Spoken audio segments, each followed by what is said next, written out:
Meaning of dot matrix printer. Dot matrix printer. Dot matrix printer. Dot matrix printer.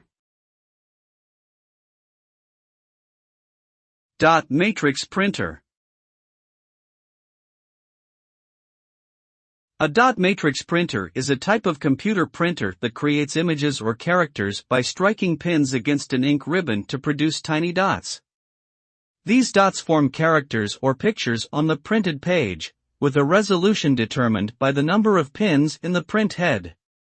Dot matrix printers are known for their durability and ability to print on multi-part forms, but they typically produce lower quality prints than other types of printers.